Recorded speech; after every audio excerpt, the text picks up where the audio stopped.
अरे फोटोग्राफर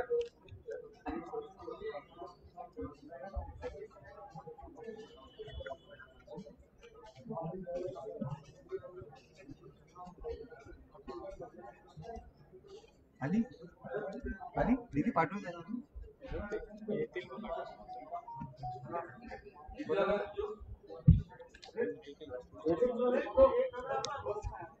अरे चालू ना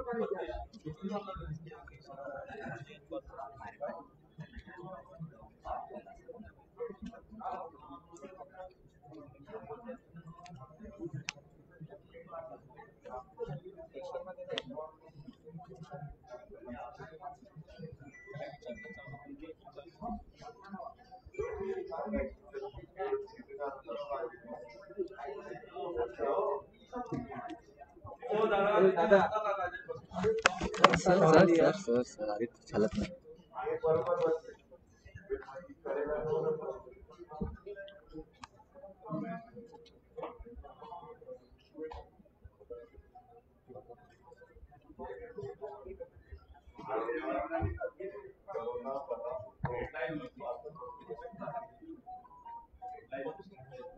हॅलो त्या टीव्हीची भेटते ना तुला फ्रेम नीलाच्या कॅमेरा लावले चालू नाही चालू ते चालू आवाज नीट आहे.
जय महाराष्ट्र. महाविकास आघाडीच्या वर्षपूर्ती निमित्त आयोजित केलेल्या या सोहळ्याला उपस्थित माननीय मुख्यमंत्री उद्धव बाळासाहेब ठाकरे, त्याचप्रमाणे ज्येष्ठ नेते शरदचंद्रजी पवार, उपमुख्यमंत्री अजितराव पवार, माननीय बाळासाहेब थोरात यांचं मी या ठिकाणी स्वागत करतो. आणि या कोरोनाच्या परिस्थितीमध्ये अत्यंत छोटेखानी असा हा कार्यक्रम आपण ठेवलेला आहे. सुरक्षा अंतराचं आणि अर्थातच मुखपट्टीच्या नियमांचं आपण पालन करून हा कार्यक्रम इथे ठेवलेला आहे. खरं तर मागच्या वर्षी 28 नोव्हेंबरला शिवतीर्थावर ओसंडून वाहणाऱ्या गर्दीमध्ये आपला शपथविधी झाला आणि हा वर्षपूर्तीचा सोहळा आपण त्याच ठिकाणी जर आयोजित केला असता तर ते मैदान नक्कीच पुरं पडलं नसतं याचा आपण सर्वांना विश्वास आहे. परंतु या आताच्या परिस्थितीमध्ये आपण या सभागृहामध्ये हा कार्यक्रम आयोजित करतो आहोत. खर तर शपथविधीनंतर काही दिवस महिने हे स्थिर स्थावर होण्यासाठी जात असतानाच अचानक करोनाचा विळखा सुरू झाला आणि त्यांनी पाहता पाहता सगळ्या जगाला वेढा घातला. महाराष्ट्रातील परिस्थिती गंभीर होऊ लागली आणि हे संकट त्याला तोंड देत असताना पुन्हा निसर्ग चक्रीवादळ, मग अतिवृष्टी, अशी एकामागून एक संकट येत गेली. परंतु उद्धव साहेब ठाकरे यांच्या नेतृत्वाखालचं हे महाविकास आघाडीचं सरकार कुठेही डगमगलं नाही, गांगरून गेलं नाही, थबकलं नाही. तर या सगळ्या संकटांची मुकाबला करत करत जनतेच्या प्रश्नांकडे सुद्धा पूर्ण लक्ष दिलं. शेती सावरली, अडचणीतल्या लोकांना मदत केली, कुठेही काही कमी पडू दिलं नाही. म्हणजे हा महाराष्ट्र थांबलाच नाही. उद्धवजींच्या नेतृत्वाखाली याला उपमुख्यमंत्री अजितराव आणि बाळासाहेब थोरात यांच्या नेतृत्वाखालचे दोन्ही पक्ष सुद्धा त्यांचे सगळे सहकारी हे खांद्याला खांदा लावून या संकटाशी लढत होते. उद्योग व्यापाराला आपण चालना दिली. 51,000 कोटी रुपयांचे नवे उद्योग करार केले. गृहनिर्माणाचे प्रकल्प मार्गी लावण्यासाठी चांगले भक्कम निर्णय घेतले की ज्यामुळे जुन्या इमारती, वस्त्या, झोपडपट्ट्या यांचे जे निर्णय घोळंबून होते त्यांना चालना दिली. पर्यावरणाच्या रक्षणाकडे तर या सरकारनं सातत्यानं बारकाईने लक्ष दिलं आणि जगाच्या पाठीवर कुठेही दुसरं उदाहरण नाही असं एका महानगरामध्ये जंगल वन तयार करण्यासाठी 808 एकर आरेमधलं क्षेत्र हे राखीव वन म्हणून निर्णय घेतला, घोषित केलं. हे जगामधलं एकमेव असं उदाहरण आहे. पर्यटनाला उद्योगाचा दर्जा दिला. हा एक मला असं वाटतं की एक मोठाच क्रांतिकारी निर्णय म्हटला पाहिजे. महाजॉब पोर्टल आणि इतर अनेक असे उपक्रम राबवून आपल्याकडची बेरोजगारी कशी नाहीशी करता येईल लवकरात लवकर याच्याबद्दलची काही पावलं उचलली. असे एक ना दोन चांगले भक्कम निर्णय घेऊन घेत हे सरकार पुढे निघालेलं आहे. पाहता पाहता 1 वर्ष झालेलं आहे आणि यावेळेला या सरकारच्या स्थापनेमध्ये ज्यांनी पुढाकार घेतला, एक क्रांतिकारी निर्णय होत असताना ज्यांच्या भक्कम नेतृत्वाची आपल्याला साथ मिळाली, मार्गदर्शन मिळाले, ते शरदचंद्रजी सुद्धा या ठिकाणी आहेत. आपण आता अधिक वेळ न घेता आजच्या कार्यक्रमाला थेट सुरुवात करतो आहोत. मी माननीय महसूल मंत्री आणि काँग्रेस पक्षाचे नेते माननीय बाळासाहेब थोरात यांना त्यांचं मनोगत व्यक्त करण्याची विनंती करतो.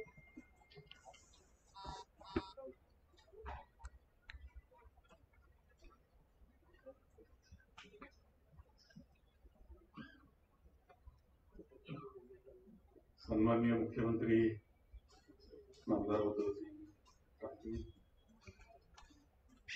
आदरणीय शरदचंद्रजी पवार साहेब, माननीय अजितदादा, उपस्थित मंत्रिमंडळातील सर्व सहकारी, उपस्थित सर्व अधिकारी, कार्यकर्ते, पदाधिकारी, सर्व मीडियाचे लोकांनी सर्व बंधू, महाविकास आघाडीचे 1 वर्षाच्या पूर्तीचा एक सोहळा येथे संपन्न होतो आहे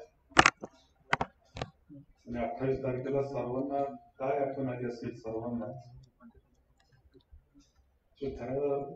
शिवाजी पार्कवर झालेला जनसमुदाय, एक ऐतिहासिक असा क्षण तो महाराष्ट्रातल्या राजकीय जीवनातला, सामाजिक जीवनातला महाविकास आघाडीचं सरकार बनणं सोपी गोष्ट नव्हती. तर 4 पुस्तकं त्यावर आलेली आहेत. 3 पुस्तकं आले, 4थं काढावं. आणि याच्यातूनच हा क्षण किती ऐतिहासिक होता हे वेगळं सांगण्याची आवश्यकता नाही. नेमकं पहिल्यापासून असा चर्चा होती कसं हे टिकणार का. मित्र तर कायमच सांगत असायचे की नाही आता किती दिवस असं म्हणायचे आणि स्वतःचे मनोबल वाढवण्याचा प्रयत्न करायचे. परंतु 1 वर्षानंतर आपण अभिमानानं सांगू शकतो की माननीय मुख्यमंत्री महोदयांच्या नेतृत्वाखाली आपण 1 वर्षाचा कार्यकाळ अत्यंत सक्षमपणे यशस्वी रीतीनं पार पाडलेला आहे. संकटांची मालिका आपल्यावर मोठ्या प्रमाणावर आल्या. विशेषतः नैसर्गिक संकटाची मालिका होती. कोरोनाचं संकट हे तर ऐतिहासिक संकट आहे.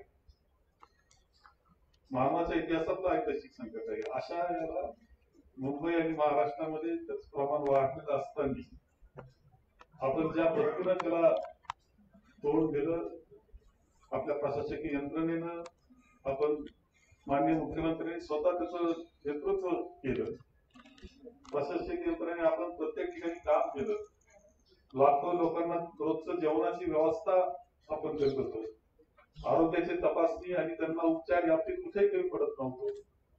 संकट संपलं नसलं तरी आज नक्की नोंद होईल की आपण अत्यंत चांगल्या रीतीनं त्या संकटाला सामोरं गेलेलो आहोत. हे संकट असताना सगळे रिसोर्सेस जे आर्थिक होते ते आटलेले असताना आपला शब्द होता की शेतकऱ्याचं कर्जमाफीचा 2 लाखांपर्यंत कर्जमाफी आपण रितसरपणे विनासायास व्यवस्थित पद्धतीनं शेतकऱ्यांच्या खात्यावर जाऊन पोहोचले. हे सोपं नव्हतं, पोहोचवलं आपण. काही राहिलं असेल बाकी, त्याला कारण आहेत आर्थिक तणावाची, परंतु एक बेसिक काम आपण केलं हे कोणालाही नाकारता येणार नाही. दुधासारखे प्रश्न होते की ज्यावेळेस लॉकडाऊन झाल्यानंतर एवढं लाखो लिटर दूध करायचं काय त्या दुधाचं, तो दूध शेतकरी अडचणीत येणार अशी परिस्थिती. शासनाने निर्णय घेतला 10 लाख लिटर रोजचं तिथं खरेदी करण्याचं आणि पावडर बनवण्याचा. हा एक वैशिष्ट्यपूर्ण निर्णय की ज्यामुळे आंदोलन जरी करण्याचा काही प्रयत्न झाला तरी तो त्याला पाठिंबा मिळाला नाही, कारण सरकारनं त्यामध्ये भूमिका घेतलेली आपल्या सगळ्यांना. अतिवृष्टीचं संकट असेल, चक्रीवादळ आलं कोकणातलं, आपण सगळेजण तिथं जाऊन पोहोचलो. व्यवस्था रात्री ज्यावेळी चक्रीवादळ संपल्यानंतर पहिल्या तासामध्ये पुन्हा रस्ते साफ करण्याचा कार्यक्रम सुरू झाला. सोपं नाही ते केलं. तिथले विजेचं व्यवस्था निर्माण करणं असेल, नाही तर तिथल्या नागरिकांना मदत विहित हानी होऊ नये म्हणून देखील तसं काळजी याच्यावर केलं आपलं सरकारनं नियंत्रण. खूप बेसिक गोष्टी इतक्या चांगल्या पद्धतीने आपण महापुराचं पूर्व विदर्भातल्या महापुराच्या संकटामध्ये सुद्धा आपलं खंबीरपणे आपण तिथं उभं राहिलेलं दिसतं. अतिवृष्टी संपूर्ण महाराष्ट्रात झाली. सोलापूर आणि उस्मानाबाद त्या ठिकाणी आपलं प्रशासकीय यंत्रणा आपण सगळेजण तिथं व्यक्तिशः लक्ष घातलं आणि 10,000 कोटीचं ऐतिहासिक पॅकेज तयार करणं या काळामध्ये या सगळ्या गोष्टी जर आपण पाहिल्या तर एक यशस्वी रीतीनं या कार्यकाळामध्ये संकटाला सामोरं आपण गेलेलो आहे ही वस्तुस्थिती आणि ते जनतेनं सुद्धा मान्य केलेलं आहे. जेवढ्या काही अनेक मीडियाने काही मुलाखती घेतल्या किंवा सर्वे केले त्यामध्ये आपण यशस्वी आपल्याला दाखवलं जातं आहे. जनता भक्कमपणे आपल्या पाठीशी उभी राहते आहे हे चित्र आज निर्माण झालेलं आहे.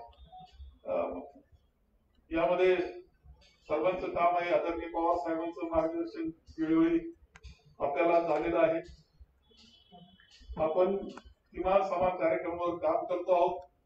सर्वसामान्य माणूस आपण केंद्रीभूत मानलेला आहे आणि आजही या सगळ्या याच्यात वातावरण निर्माण करण्याचा प्रयत्न होत असतो, परंतु एक अत्यंत स्थिर पद्धतीनं काळजीपूर्वक कोणतंही भावनिक न होता पाऊल टाकत जा ही वाटचाल आपण करतो आहोत.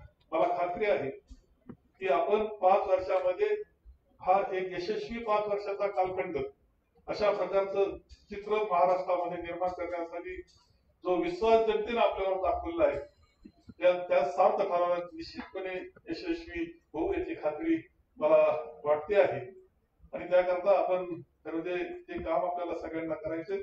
त्या जनता जनार्दनाचे आशीर्वाद मागणं हेच काम आजच्या या निमित्ताने असं मी मानतो आणि माझे 2 शब्द संपवतो.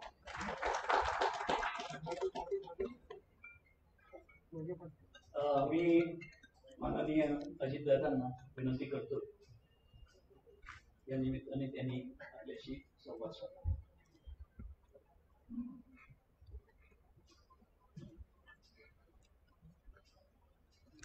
महाविकास आघाडी सरकारच्या वर्षपूर्तीनिमित्त आज इथं जो कार्यक्रम आयोजित केलेला आहे त्या कार्यक्रमाला उपस्थित असणारे आदरणीय पवार साहेब, राज्याचे मुख्यमंत्री माननीय उद्धवजी ठाकरे साहेब, मंत्रिमंडळातील आमचे सहकारी बाळासाहेब थोरात, जयंतराव पाटील, अशोकराव चव्हाण, भुजबळ साहेब, एकनाथराव शिंदे, दिलीप वळसे पाटील, अनेक मान्यवर इथं मंत्रिमंडळातले सगळेच इथं उपस्थित आहेत. मी सगळ्यांची नावं घेऊन वेळ घेत नाही. सर्व मंत्रिमंडळातील आमचे सहकारी बंधू भगिनी, अधिकारी वर्ग, पत्रकार मित्र आणि माझ्या तरुण मित्र, माननीय सुभाषराव देसाई साहेबांचं नाव घ्यायचं राहिलं. सुभाषराव देसाईंनी सुरुवातीला प्रास्ताविकामध्ये सांगितलेली वस्तुस्थिती खरी होती. आपण सगळेजण या आताच्या विधान परिषदेच्या 6 जागांच्या निवडणुका होत्या. त्याच्या निमित्तानं आपण बहुतेक जण बाहेर.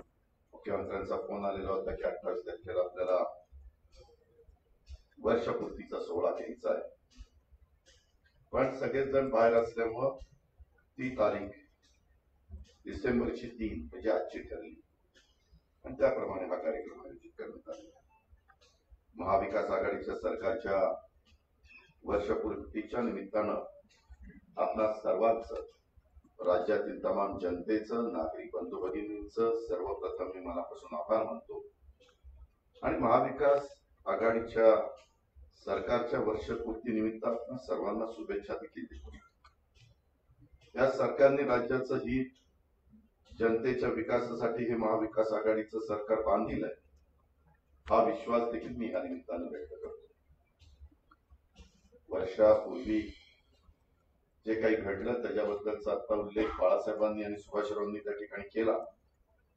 आज आपल्या माहिती आणि जनसंपर्क महासंचालनालयाच्या वतीनं तयार केलेल्या 1 वर्ष महाराष्ट्र सेवेचं महाविकास आघाडीचे महाराष्ट्र थांबला नाही, थांबणार नाही या पुस्तिकेचं प्रकाशन देखील माझं भाषण झाल्यानंतर आदरणीय साहेब आणि माननीय मुख्यमंत्री साहेब त्या ठिकाणी करणार आहेत.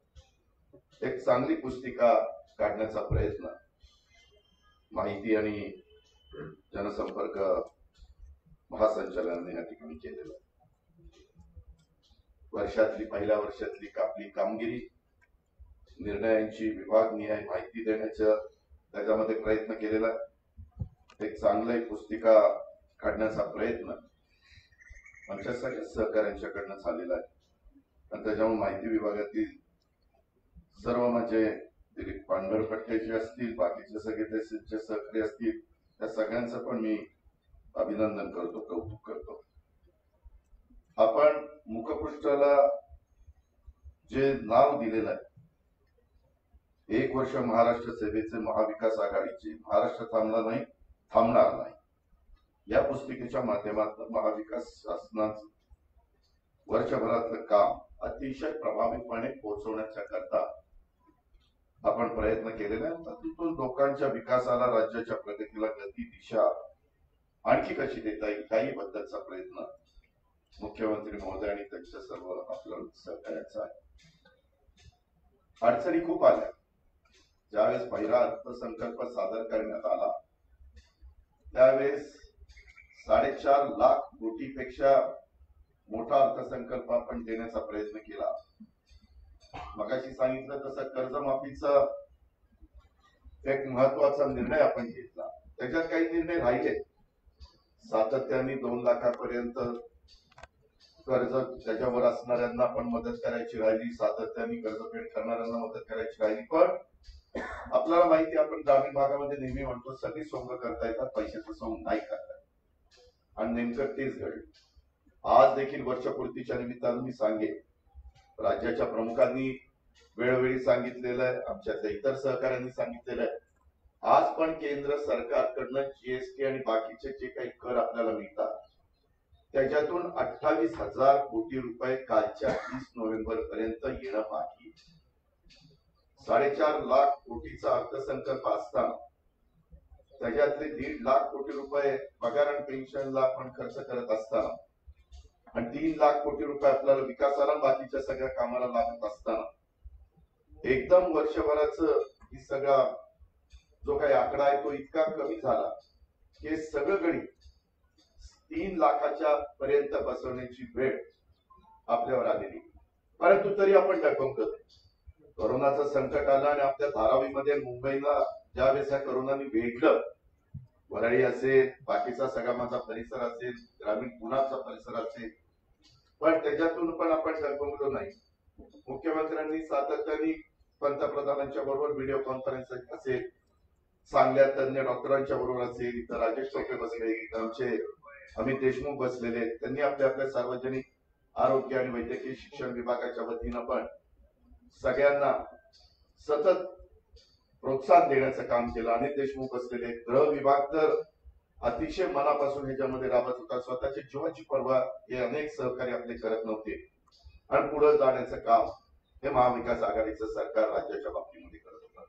वेगवेगळ्या प्रकारच्या अफवा उठत होत्या, वेगवेगळ्या प्रकारच्या मुलाखती दिल्या जात होत्या, सातत्याने काही ना काही गाजत दाखवण्याचा प्रयत्न होत होता. आता हे सरकार पडेल, 6 महिन्यांनी पडेल, आता पुढच्या महिन्यामध्ये पडेल, अशा पद्धतीचे पण समोरच्या विरोधी पक्षांनी सतत प्रयत्न केला, पण त्याला अजिबात यश आलं. मला आजच पत्रकार मित्रांनी विचारलं होतं या सरकारचं भवितव्य काय. मी त्यांना सांगितलं की श्रीमती सोनिया गांधी, आदरणीय पवार साहेब आणि उद्धवजी ठाकरे हे 3 नेते जोपर्यंत हे महाविकास आघाडीचं सरकार मजबूतीनं आपण चालवायचंच हा निश्चय त्यांनी केलेला आहे, तोपर्यंत या सरकारला कुठंच काही अडचण नाही. कुणी किती काही ज्योतिष व्यक्त करा किंवा काही सांगा, त्याला काही अडचण नाही. आणि इथून पुढं अजूनही वेगवेगळ्या प्रकारची शाळा आपल्या सुरू झाल्या नाहीत, कॉलेजेस सुरू झाले नाहीत. आजच वर्षा पण आम्ही काही मिटिंगच्या निमित्तानं बसलो होतो. एसटीच्या संदर्भातले वेगवेगळे प्रश्न आले. आपण पैसा कमी असताना देखील फक्त पोलीस विभाग, अन्न नागरी पुरवठा विभाग किंवा वैद्यकीय शिक्षण विभाग किंवा आपला सार्वजनिक आरोग्य विभाग आणि आमच्या विजय वडेट्टीवार साहेबांचा मदत पुनर्वसन विभाग या विभागाला तर पैसा कमी पडून द्यायचाच नाही असं मुख्यमंत्र्यांनी मला सांगितलेलं होतं. पण आपण अडचण असली तरी त्याच्यातनं कुठंच त्या ठिकाणी कमीपणा येऊन दिला नाही, कमतरता येऊन दिली नाही, मार्ग काढत गेलो. संकट आहे पण त्या संकटाशी मुकाबला करण्याची ताकद ही नेतृत्वामध्ये आणि मंत्रिमंडळामध्ये असल्यानंतर कुठली अडचण येत नाही, ही पण बाब तितक्याच प्रकर्षाने आपल्या सगळ्यांच्या समोर आलेली आपण सगळ्यांनी पाहिलेली. सरकारची जनतेबद्दलची संवेदनशीलता, सामाजिक प्रश्नाच्या बद्दल बांधिलकी आणि ते प्रश्न सोडवण्यासाठी कळकळी लोकांच्या पर्यंत त्या ठिकाणी पोहोचली पाहिजे. त्यामुळं हे जे काही आपण जनतेशी थेट संवाद साधण्याचा प्रयत्न करतो त्याच्यामध्ये वेगवेगळ्या इलेक्ट्रॉनिक मीडिया, प्रिंट मीडियाचा उपयोग त्या ठिकाणी करून घेतो, सोशल मीडियाचा उपयोग त्या ठिकाणी करून घेतो आणि हे असंच पुढे त्या बाबतीमध्ये चाललं पाहिजे अशाही प्रकारची माझी विनंती आहे. आपण काम करत असताना मुख्यमंत्री महोदयांनी तर कोरोनाच्या बाबतीमध्ये त्यांचा एवढा अभ्यास झाला की ते अर्धे डॉक्टर झाले तर राजेश अर्धा डॉक्टर झाले, एवढं जोरात काम झालं. आणि त्याच्यातली कुठली औषधं, कुठली इंजेक्शन, कुठं काय केलं पाहिजे, कुठं काय केलं पाहिजे, त्याच्यावर त्या दोघांच्या पासून कोरोना जरा भिऊनच आहे. आम्हाला सगळ्यांना कोरोना झाला पण त्या दोघांना मात्र मजबूतीनं काम त्या ठिकाणी त्यांचं चाललेलं आहे. त्याच्यातला गमतीचा भाग चालतोय. पण राज्यातल्या महाविकास आघाडी सरकारची वर्षपूर्ती ही सर्वांना सोबत घेऊन समर्थ महाराष्ट्र घडवण्याच्या महाविकास आघाडी सरकारच्या निर्धाराची वर्षपूर्ती. परवाच 25 नोव्हेंबरला ज्यांनी महाराष्ट्राचा मंगल कलश आणला ते पहिले मुख्यमंत्री स्वर्गीय यशवंतराव चव्हाण साहेबांची पुण्यतिथी आहे आणि त्यांचाही आदर्श सातत्याने आपण डोळ्यासमोर ठेवतो. त्याचा महान व्यक्ती तुमच्या माझ्या महाराष्ट्रामध्ये होऊन गेलेले आहेत. त्यांचा आदर्श डोळ्यासमोर ठेवून आपल्या या आघाडी सरकारची वाटचाल चाललेली आहे. महाविकास आघाडी सरकार हे वेगवेगळी विचारधारा असलेले राजकीय पक्षांचं सरकार असलं तरी महाराष्ट्राचं हित व समान विकास कार्यक्रम हा आपल्या सर्व जे काही मित्र पक्ष आहेत आणि आपले प्रमुख 3 पक्ष आहेत त्यांचा समान विकास कार्यक्रमाचा समान धागा आहे. आणि जोपर्यंत आपला हा समान धागा त्या ठिकाणी मजबूत आहे तोपर्यंत कुठलीच काळजी करण्याचं कारण नाही. गेल्या वर्षभरात राज्यातील जनतेची प्रतारणा आणि महाराष्ट्राच्या हिताची तडजोड करणारा एकही निर्णय त्या महाविकास आघाडीच्या सरकारने घेतलेला नाहीये. सातत्याने जनतेच्या सुखदुःखात समरस होत लोकहिताचे निर्णय अनेक आपण त्या ठिकाणी घेत आलेलो आहे. नैसर्गिक संकट आली, निसर्ग चक्रीवादळाचा तडाखा बसला, अतिवृष्टी झाली, आपली अनेक प्रकारची पिकं माझ्या शेतकऱ्यांची पाण्यामध्ये गेली, मातीमोल त्या ठिकाणी त्याची किंमत झाली, असे खूप संकट आली. त्याच्यामध्ये उल्लेख थोडासा बाळासाहेबांनी पण केला.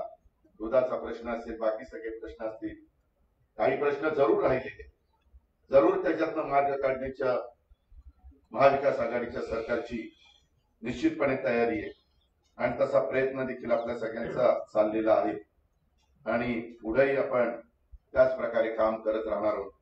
ज्या महाराष्ट्रातले डॉक्टर असतील, नर्सेस असतील, पॅरामेडिकल स्टाफ असेल, त्यांचा सपोर्ट स्टाफ असेल, फार्मासिस्ट असतील, सफाई कामगार असतील, माझ्या अंगणवाडीमध्ये काम करणाऱ्या महिला असतील, आशाताई असतील, पोलीस, शासकीय, निमशासकीय, स्थानिक स्वराज्य संस्थांचे माझे अधिकारी, कर्मचारी, स्वयंसेवी संस्थांचे पदाधिकारी, कार्यकर्ते, लोकप्रतिनिधी, सामान्य नागरिक सगळ्यांनी मिळून कोरोना विरुद्ध एकजुटीनं लढाई लढली, यशस्वी केली. त्याबद्दल मी कोरोना योद्ध्यांचा देखील मनापासून आभार मानतो. या लढाईत कर्तव्य पार पाडत असताना काही सहकाऱ्यांना पण स्वतःचा जीव गमवावा लागला, त्यांना कृतज्ञतापूर्वक श्रद्धांजली अर्पण करतो. आपल्या विधिमंडळातले स्वर्गीय भारत भालके साहेब आपल्याला त्या ठिकाणी सोडून गेले. या कोरोना युद्धाचा त्याग महाराष्ट्र कायम स्मरणात ठेवेल अशा प्रकारचा पण विश्वास त्या ठिकाणी मी व्यक्त करतो. राज्य सरकारचं नेतृत्व सन्माननीय उद्धवजी ठाकरे साहेबांच्याकडे आहे. मुख्यमंत्री म्हणून त्यांनी वर्षभरात जनमानसावर ठसा उमटवण्याचं काम केलेलं आहे. शासन, प्रशासन, नागरिकांच्या मध्ये एक संघभावना निर्माण करण्यात ते यशस्वी ठरलेले. सहकारी मंत्री अधिकाऱ्यांच्यावर विश्वास टाकून त्यांना उत्तम काम करण्याचं स्वातंत्र्य देणारं त्यांचं नेतृत्व आपण गेल्या वर्षभर पाहत आलेलो आहे. आणि हे सगळं काम करत असताना त्यांनी नंतर माझं कुटुंब माझी जबाबदारी हा कार्यक्रम तर स्वतः मुख्यमंत्र्यांनी पुढाकार घेऊन त्या बाबतीमध्ये राबवला. त्याचाही आपल्या राज्यातला कोरोना कंट्रोल होण्याच्या करता, आटोक्यात येण्याच्या करता खूप मोठ्या प्रमाणावर मदत त्या ठिकाणी झालेली आहे. अशा खूप काही गोष्टी आहेत. राज्य सरकारची वर्षपूर्ती हा आपल्यासाठी साजरा करण्याचा विषय नाहीये. उलट पुढील 4 वर्षाच्या महाराष्ट्राच्या प्रगतीची पुनराखणी करण्याचा आणि त्या दिशेने दमदार वाटचाल करण्याची सुरुवात ही आहे. त्यामुळेच राज्यातील जनतेच्या आशा आकांक्षांच्या पूर्ततेसाठी आपण आज नव्हे तर आतापासूनच त्या ठिकाणी कामाला लागलं पाहिजे. कोरोना संकटात देखील राज्यातील विकास योजनांना प्रगतीला खीळ बसणार नाही याची आपण काळजी सर्वांनी घेतली पाहिजे. आज हा कार्यक्रम होत असताना थोडी मनामध्ये धाकधूक होती.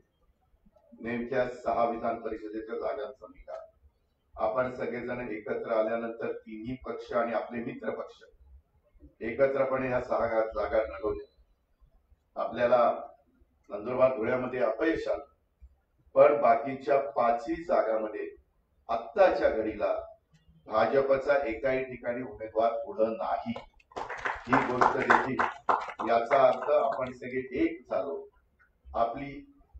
आपण दिलेल्या उमेदवारांना आपली मतं ट्रान्सफर करण्याचा निर्णय आपल्या नेतृत्वाने घेतला तर लोकांची मानसिकता तशी आहे. अर्थात निकाल अजून लागायला वेळ आहे.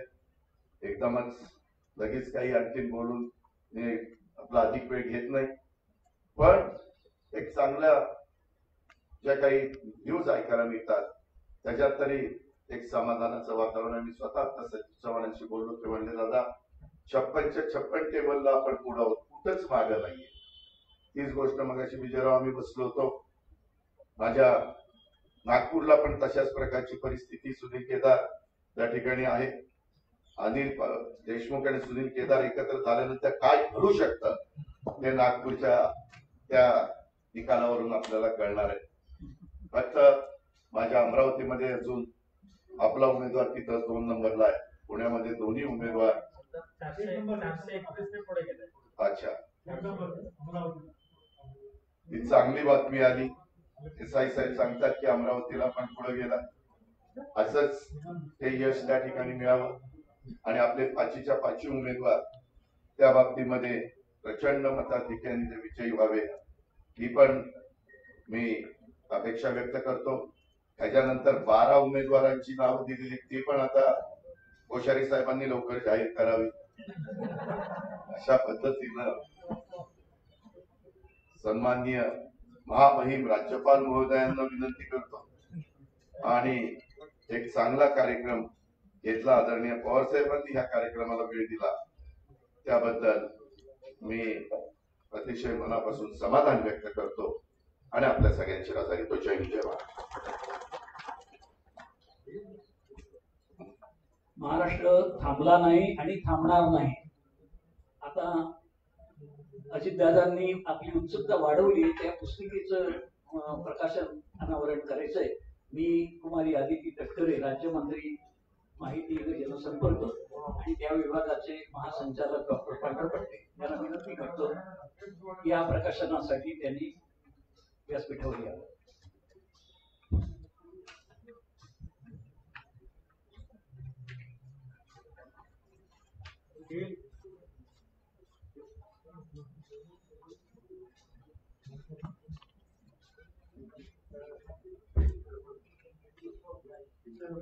ते खाली बसा रे थोडे खाली बसा.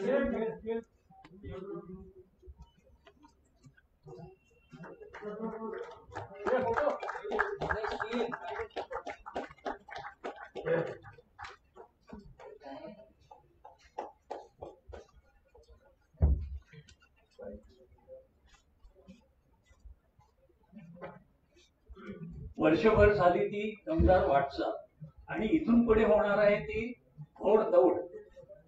आणि त्या घोडदौडीसाठी आता मार्गदर्शन कोणी करा. खरं असं आहे की यावेळेला राजशिष्टाचार थोडं माननीय मुख्यमंत्री असं बोलते, आपण नंतर बोला.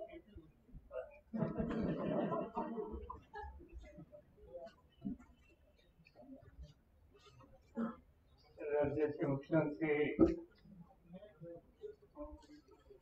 माननीय उद्धवराव ठाकरे, देशाचे उपमुख्यमंत्री, महसूल मंत्री, उद्योग मंत्री आणि उपस्थित सहकारी बंधू, बोलत बोलत 1 वर्ष निघून गेलं आणि एका वर्षामध्ये आधीच्या सरकारने सांगितल्याप्रमाणे अनेक प्रकारची संकट आली. त्या संकटावर मात करून जगन्नाथाचा रथ फिरवण्याच्या संबंधीची कामगिरी आपण सगळ्यांनी एका विचारानं सामुदायिक प्रयत्नाने केली. त्याचं दर्शन या पुस्तिकेच्या माध्यमातून आज होतं.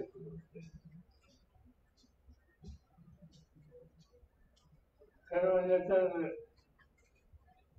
राज्य सरकार, राज्य सत्ता हातामध्ये घेऊन 1 वर्ष, गेल्या 50 वर्षामध्ये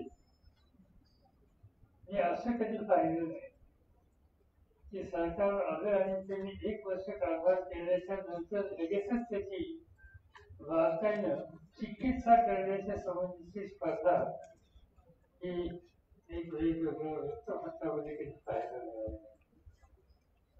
म्हणजे आपल्याबद्दल पाहायला मिळाले त्याचं महत्वाचं कारण आधीच थोडंसं सांगितलं गेलं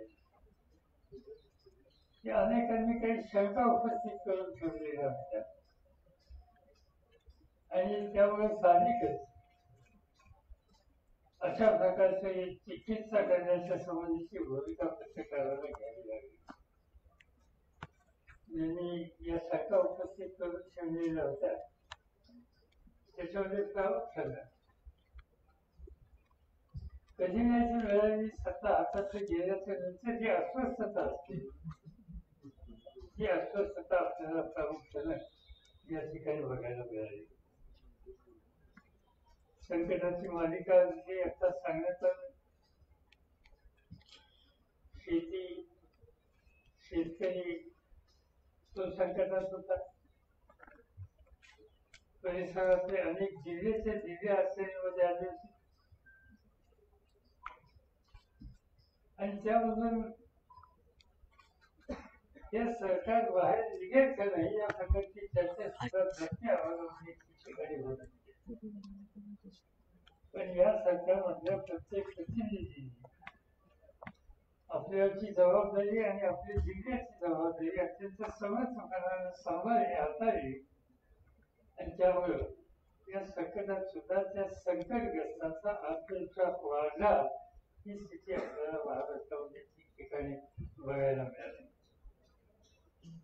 आज आपण बघतो की सर्व देशामधल्या शेतकऱ्यांच्या एक वेगळं चित्र विशेषतः उत्तर हिंदुस्थानामध्ये होतो.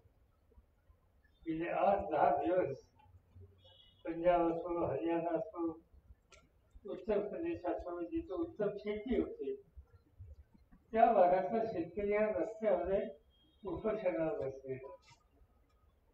आणि त्याचं महत्वाचं कारण की राज्यकर्त्यांनी त्याच्या प्रश्नाकडे हवं त्या पद्धतीने लक्ष दिलं नाही.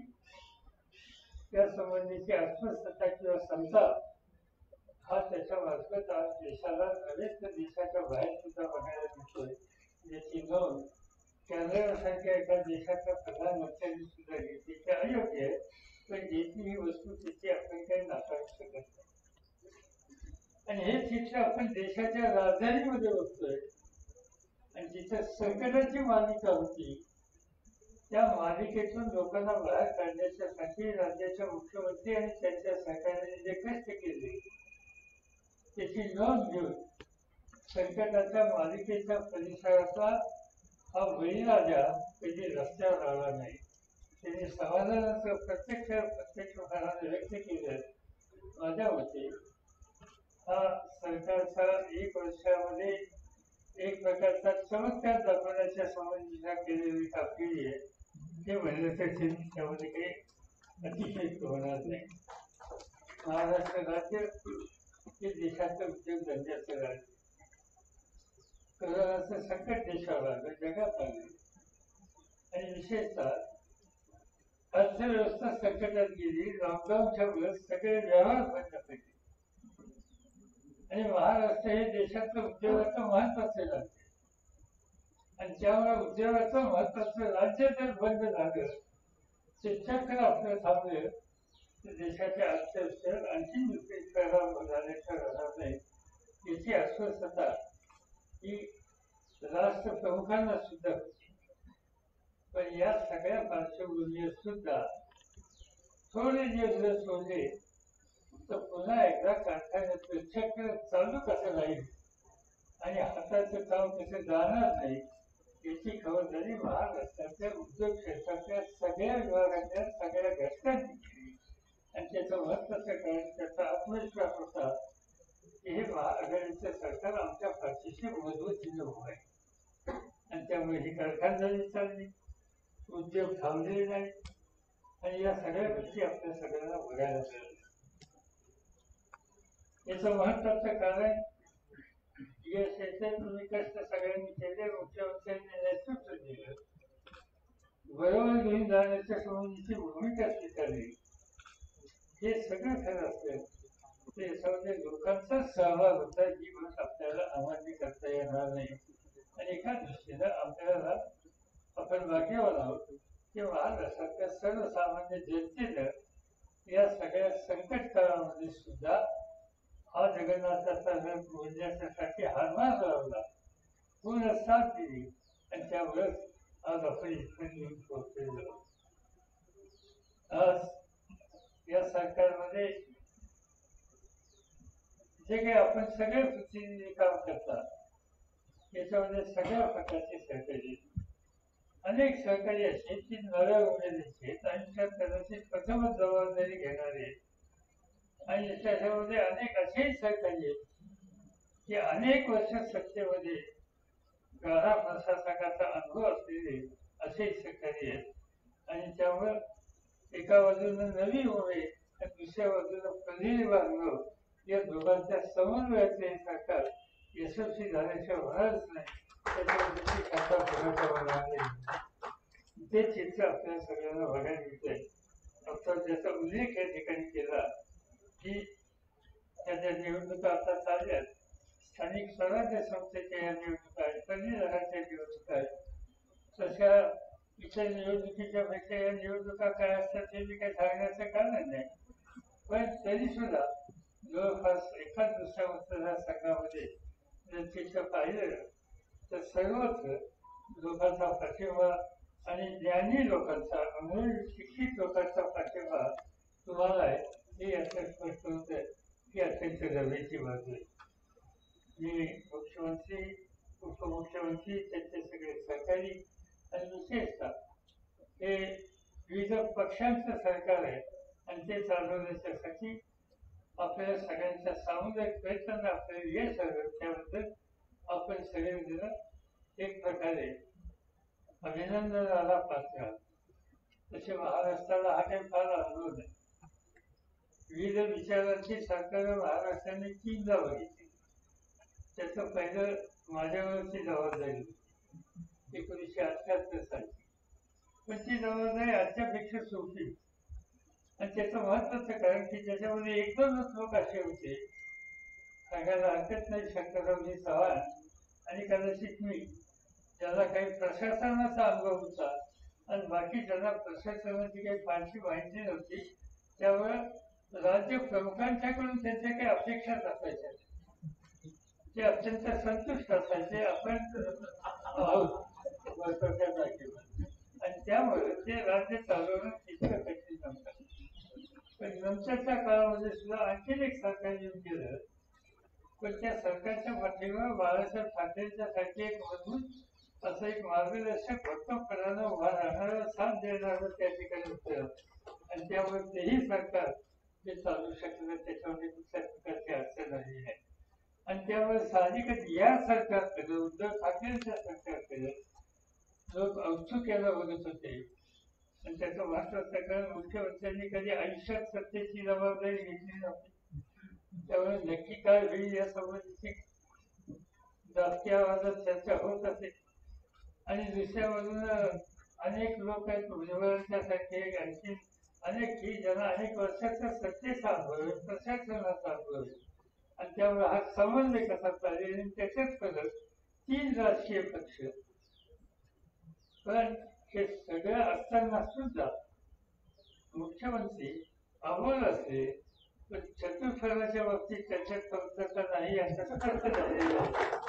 ते आज आपल्याला या माध्यमातून बघायला मिळतं. म्हणूनच हे सरकार यशस्वीरित्या पुढे जात आहे.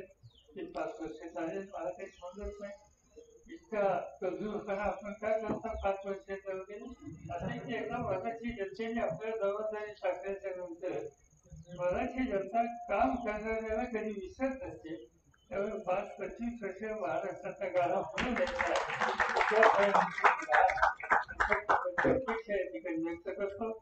शुभेच्छा देतो, अभिनंदन करतो आणि माझे 2 शब्द सांगतो.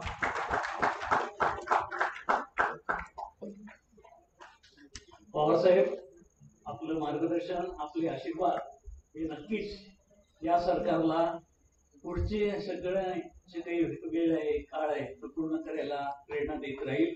मी माननीय मुख्यमंत्र्यांना त्यांचं मनोगत या निमित्ताने व्यक्त करण्याची विनंती करतो. आदरणीय पवारसाहेब, पुढे सर्वांचा उल्लेख कसा करायचा? शासकीय भाषेत करायचं म्हटलं तर माननीय उपमुख्यमंत्री जे आहेत, महसूल मंत्री आहेत, समोर सगळे विविध खात्याचे मंत्री आहेत. पण मी उल्लेख कसा करायचा एवढ्यासाठी म्हटलं की गेल्या वर्षभरामध्ये जे एक आमचं टीमवर्क झालेलं आहे ते पाहिल्यानंतर हे सर्व माझे सहकारी आहेत. प्रत्यक्ष शासनातले आहेत, प्रशासनाचे सुद्धा आहेत. पवारसाहेब आपण म्हणालात त्याच्याप्रमाणे जनतेचे खूप मोठे आशीर्वाद आपल्यावरती आहेत. कोणता क्षण खरा मानायचा, गेल्या वर्षीचा तो ओसंडून वाहणारा शिवतीर्थावरचा संपूर्ण कार्यक्रम अजूनही विश्वास बसत नाही. आणि मी मनापासून सांगतो की पवेलियन मध्ये बसलेला एकदम पटकन कोणाला सांगते की अरे तूच आता कॅप्टन आणि बस उतर मैदानामध्ये. प्रत्यक्ष क्रिकेट पाहणं वेगळं आणि मैदानात उतरून टोलेबाजी करणं हा एक वेगळा अनुभव असतो. पण ती टोलेबाजी करताना सुद्धा टीम सुद्धा तेवढीच महत्वाची असते. आणि ही माझी सगळी टीम आहे. या टीम मध्ये सर्व अनुभवी आहेत. अनुभव नसणारे अशी कोणी असतील असं त्यांच्या कामावर वाटतच नाही. सगळेजण फार छान काम करतात.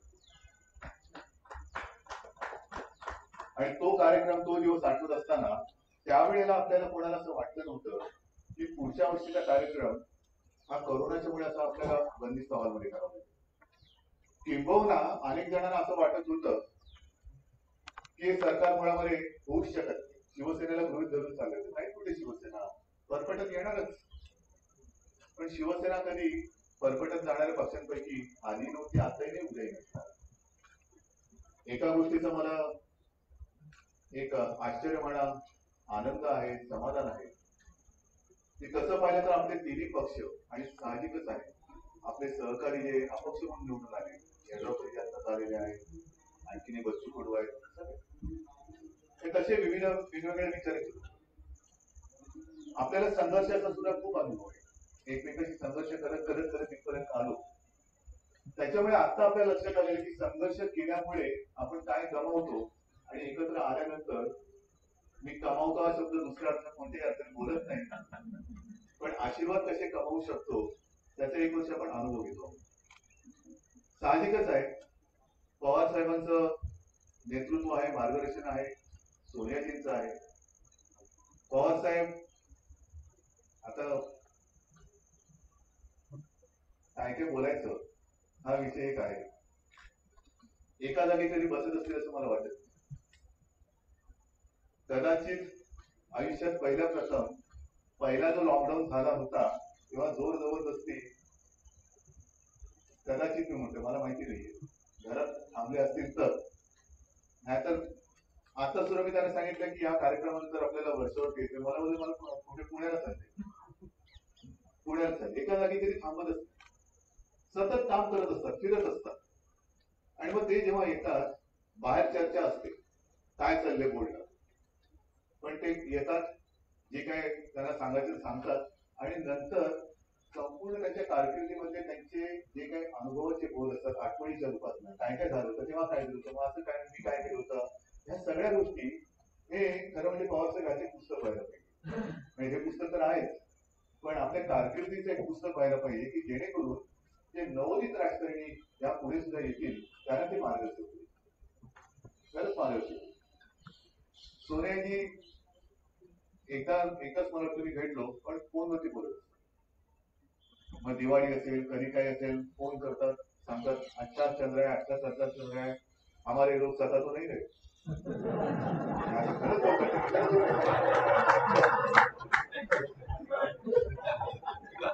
तुमची बाजू आपण बिलकुल नाही. राष्ट्रवादीपेक्षा चांगले सहकार्य करतात.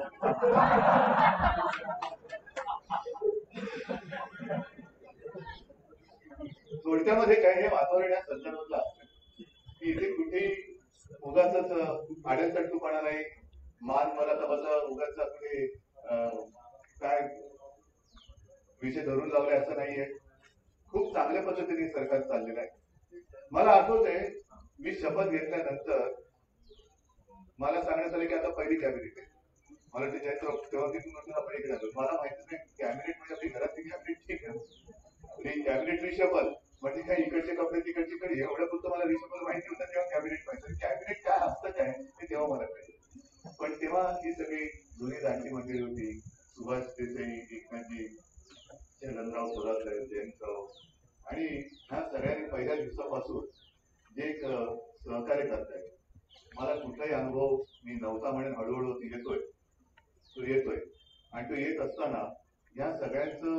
पदोपदी होणारं हे जे सहकार्य आहे ते फार बोलायचं.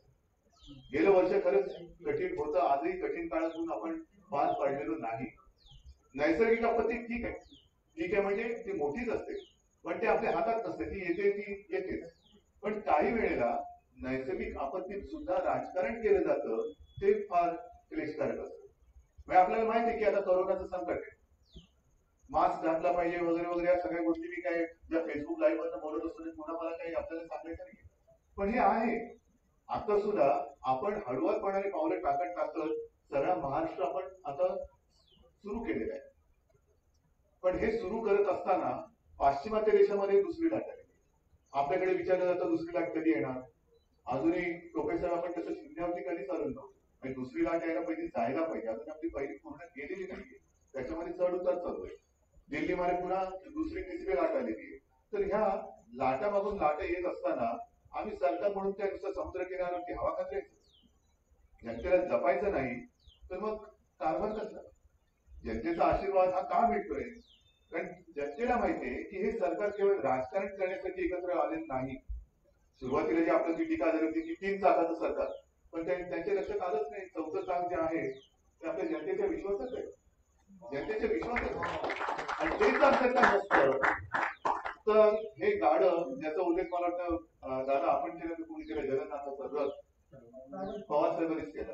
जगन्नाथाचा रथ हा रथ तो सुद्धा आपण बघतो, जगन्नाथाचा रथ कसा नेतात, प्रचंड गर्दीची, पण ही ताकद जनतेची आशीर्वादाच्या रूपाने आपल्या पाठी उभी राहिली. आणि ती राहिली नसती तर विरोधकाची गरजच नसती.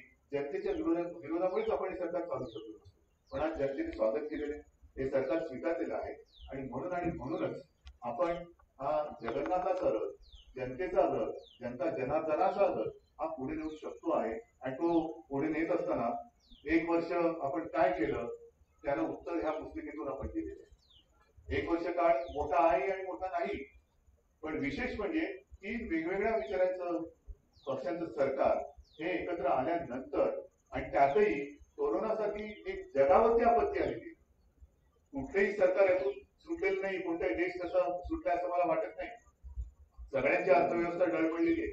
पण त्या परिस्थितीमध्ये आपण कोरोनामध्ये कुठलाही रुग्ण म्हणा, रुग्णसंख्या म्हणा, कुठेही आपण लपंडावाचा खेळ केलेला नाही. जे आहे ते स्वच्छ पारदर्शकपणे, हा शब्द माझा नाही, पण पारदर्शकपणे आपण जनतेच्या समोर ठेवलेला आहे.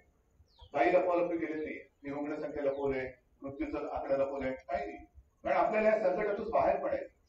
अनेक ठिकाणी असं म्हटलं जातं की त्यांच्यापेक्षा तुमच्याकडे रुग्ण संख्या जास्त कशी, कारण आम्ही जे खरं आहे ते दाखवतो. आणि तेव्हाचे आकडे जसे खरे होते तसे आजचे आकडे सुद्धा हे खरेच आहे. आपल्या सर्वांच्या सहकार्याने, खास करून जनतेला द्यावे तेवढे धन्यवाद. जे आपण सरकार म्हणून सांगतो आहे ते जनता ऐकते आहे, आणि ते जनता ऐकते आहे म्हणून आपण या संकटावरती मात, मी म्हणेन अजून केली जरी नसती तरी लवकरात लवकर ती मात केल्याशिवाय राहणार नाही, आत्मविश्वास आहे. सर्व मंत्री महोदय, माझ्यावरती टीका होते मी घराबाहेर पडत नाही, पण हे सगळे घराघरात जात आहेत, सगळीकडे फिरत आहेत, त्याच्यामुळे मी निश्चिंत आहे. माझा सगळ्यांवरती विश्वास आहे. मला कोणाची फोन टॅपिंग बिपिंग करण्याची माझी देशमुख साहेब बसलेले गृह खातं तुमच्याकडे, कारण सहकारी म्हणायचं त्याच्याच फोन टॅपिंग करते, आपले धंदे नाही. माझा सगळ्यांवरती विश्वास, अंधविश्वास आहे, आणि त्या विश्वासाने आपण काम करतोय. या पुस्तकाच्या कव्हर बद्दल आपण बोललो, महाराष्ट्र थांबला नाही, थांबणार नाही. तसंच महाराष्ट्र कधी घाबरला नाही, कधी घाबरणार सुद्धा संकट, या संकटची नैसर्गिक आपत्तीचा आपण मुकाबला करूच, पण जर राजकीय संकट कोणी आमच्यावरती आणू इच्छित असेल तर ते संकट सुद्धा हा महाराष्ट्र बोलून मला नक्कीच आलेलं आहे. आणि या कव्हरचं कौतुक झालं, त्याच्या पाठचं सुद्धा त्याला बॅक कव्हर म्हणतो ते सुद्धा सगळ्यांनी बघायला पाहिजे. तिकडे गाडगे बाबांची वचने होती, मुद्दा म्हणून सरकार कसं चाललं पाहिजे, मी जे विधानसभेत बोललो होतो ते कधी आम्ही विसरणार नाही. संत गाडगे बाबांची दशसूत्री, म्हणजे जो भुकेला असेल त्याला अन्न, तहानला असेल त्याला पाणी, ज्याला वस्त्र नाही त्याला वस्त्र, जो बेघर असेल त्याला घर, अशी अनेक आहेत. यालाच तर, हेच तर काम सरकारचं. राजकारण म्हणजे काय, कशासाठी राजकारण करतात, कशाला सरकार पाहिजे, का आम्हाला सरकार पाहिजे. सत्तेत येऊन जर काही कामं करायची नसतील तर ती सत्ता काय चाटायची. मी मगाशी गाडीतून उतरलो तेव्हा जब्बार पटेल पायरीवरती उभे होते आणि मला म्हणाले, अहो तुम्ही स्वतः गाडी चालवता, याची फिल्म काढली पाहिजे. म्हणजे स्वतः चालवतो म्हणजे काय, जसं आहे तसं राहू. मुख्यमंत्री झाला म्हणजे काय शिंग फुटली की काय? हा, आपण असं म्हणतो आला अंगावर घेतला शिंग, ती शिंग वेगळी. पण मुख्यमंत्री सुद्धा माणूस असतो, जसं आहे तसं राहू. जे शिवसेना प्रमुखांनी मला शिकवलेलं आहे की उद्धव एक लक्षात ठेव, सदैव नम्र राहा, मायबाप जनतेशी सदैव नम्र राहा. डोक्यात हवा गेली ना तर त्याला टाचणी लागायला वेळ लागत नाही. आणि म्हणून मला असं वाटतं हे सगळे संस्कार आणि आपल्या सगळ्यांचं सहकार्य, म्हणून माझे तर आहेतच, आपले सुद्धा पाय जमिनीवरती आहेत आणि जमिनीवरती पाय ज्याचे असतात तोच वाटचाल करू शकतो. तो तरंगायला लागतो, तो तरंगत कुठेही जातो. म्हणून हे सरकार जमिनीवरती पाय मजबूत आहेत आणि त्या मजबूत पायाने एक एक मजबूत पाऊल यापुढे सुद्धा आम्ही टाकत राहू. जनतेला मी एवढंच सांगेन की आपण जो विश्वास दाखवलेला आहात त्या विश्वासाला आम्ही कधीही कदापि तडा तर सोडाच पण चरोडा सुद्धा जाऊ देणार नाही. आशीर्वाद असू द्या, विश्वास असू द्या. जय हिंद, जय महाराष्ट्र.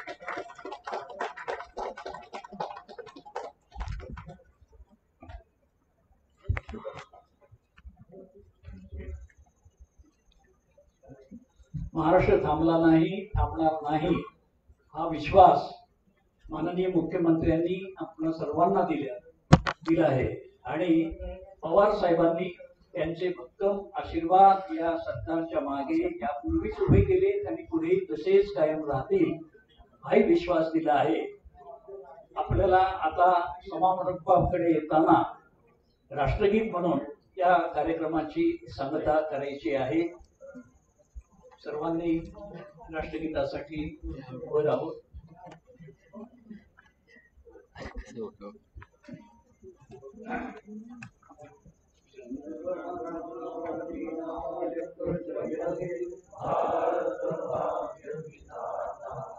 पंजाब सिंध गुजरात मराठा द्राविड उत्तर वंग विंध्य हिमाचल यमुना गंगा उच्चल जलधि तरंग तव शुभ नामे गावे तव शुभ आशीष मागे गाये तव जय गाथा जन गण मंगलदायक जय